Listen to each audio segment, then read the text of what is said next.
our NBA reporter, Dave Mcmenamin. And tonight marks Luka's 10th game, Dave, with LA. He's looked more like himself of late, which is a really good thing for that team. What are they saying about him starting to feel and look comfortable?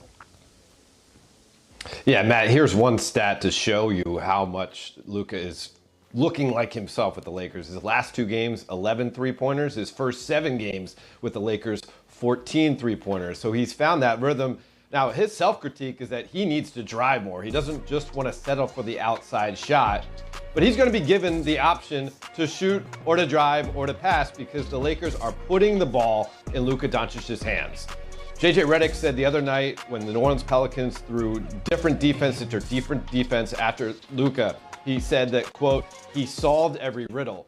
And LeBron James said something that he had told me earlier after they acquired Luka, that the best version of our team is going to have the ball in Luka's hands. Yeah. Of course, there'll be times he's on the bench and LeBron runs the offense or Austin Reeves runs the offense, but LeBron is ready to be the guy off the ball looking for those passes from Luka Doncic. Yeah, and that's one of those things, too, that we had talked about right after the trade happened. Would Luka be comfortable being the focal point with LeBron right there? Would LeBron cede some of that to Luka? And it appears they finally figured that out, which is a good thing. They've also figured out a defense anchored by LeBron.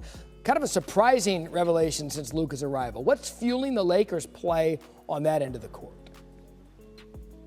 Yeah, the Lakers' opponent tonight, the New York Knicks, they're kind of known for being that rough and tumble style defense under head coach Tom Thibodeau. But the Lakers actually have adopted that identity this year under JJ Redick. And let me introduce you to the masterpiece known as Vincent Van Doe. Gabe Vincent, Jared Vanderbilt, and Dorian Dodo Finney-Smith, they are bringing the defensive intensity at the point of attack. They are great ball hawks on the perimeter, and their activity level is in some sense masking the defensive deficiencies of some of the other guys on the lineup, but also upping the level of play of the other guys on the lineup. JJ Redick said last week that LeBron James, you may think this sounds crazy to hear this, you haven't been watching the games, but he thinks that LeBron James over the last 6 weeks has been playing an all NBA defense level on that end. It's amazing what one move that we thought maybe would build this franchise for the future has done for this team right now. 7 consecutive wins, longest streak in 4 years. They've got the Knicks tonight. Cannot wait to see it. Dave Mcmenamin. He said that he believes they have figured out something, and that is how to use him in a different way and a more efficient way. What Steve Kerr's been preaching to the team in a couple film sessions is pass the ball a couple times before you get it into Jimmy, and then let Jimmy do his thing inside, which is really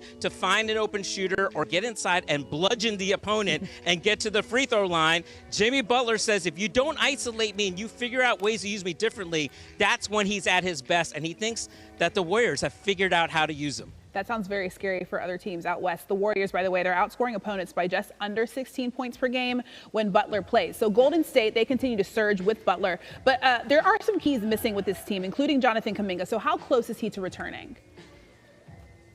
Jonathan Kuminga has been out for 2 months with a severe right ankle sprain, but he is nearing a return. He is out tonight in Brooklyn, but if he doesn't come back, say on Saturday when they start a long homestand against Detroit, perhaps the next game he could be available, or after that they would then have a 2-day break, and then they would play Sacramento. He is nearing return. And look, I think the Warriors believe he's going to bring another different element to the team, a more athletic and explosive element. And really, they are looking forward to Jonathan Kuminga learning from Jimmy Butler. Jimmy Butler has told me that he looks forward to mentoring Kuminga. They would have another young, athletic, explosive guy coming off the bench. There's one person who is going to dominate those bigs and give Jackson Hayes some trouble. It is Giannis Antetokounmpo in Milwaukee. Okay, you're not the only person that had to eat your words, by the way, for the Lakers defense. A lot of people felt that same way. So Jimmy Butler, let's talk about another team out west. Jimmy Butler, he made an immediate impact on Steph in Golden State, 9-1 when he plays. Has that 10-game sample size proven that the Warriors are true title contenders? And as somebody who wanted this Jimmy Butler trade for that Warriors team, I'm surprised at how fast this has worked out for them. Jimmy Butler has fit in seamlessly. Him and Draymond are just working in tandem offensively and defensively. Jimmy Butler has, unlocked Steph by getting to the paint, getting to the foul line. And we have a wild card coming up in the next couple games. Jonathan Kuminga is on his way back. He's going to add athleticism, a little bit more defense. So, yeah, if you're talking about the Western contenders, the Warriors are right there in the mix with LA, Denver, and of course OKC. All right, Kuminga also will make them a lot more physical. You stay there. Let's welcome in sports betting analyst Anita Marks to the conversation. So the Warriors and the Lakers, they've quickly elevated themselves when it comes to the Western Conference and the NBA title discussion. But the West is a very crowded conference. So what's your approach when picking the betting favorite to win the title? Yeah, that's an understatement, right? So OKC right now, they've got 11, they're up 11 wins in the West with about 20 games remaining. So let's just, for all intents and purposes, right, the road to the championship is going to have to go through OKC. In regard to the Lakers, as David said, right, let's see how this defense plays out. Since the All-Star break, they have the #1 defense in the NBA. LeBron James, newfound life with Luka, they're averaging close to 30 points a game. Golden State with the addition of Jimmy Butler. So you could say the same thing about Steph Curry, right? Newfound life for Steph Curry. But for me, it's OKC. And you could still get them on ESPN Bet at -130. They're having a historic season. Their point differential is +13, which is absolutely ridiculous, right? SGA drops 50 any given night. You could pick your poison with this team in regard to how they can beat you, right? In the paint, on the perimeter, whatever the case may be. And defensively, they're just playing phenomenal basketball. #1 in so many defensive categories. So for me, OKC, and the fact that you could still get them right now at -130 on ESPN Bet, to me, that's still a good wager. Okay, so Anita has OKC. David, who is your pick to represent the West in the finals?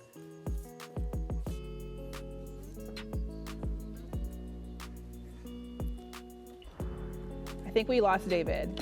I feel like he's going to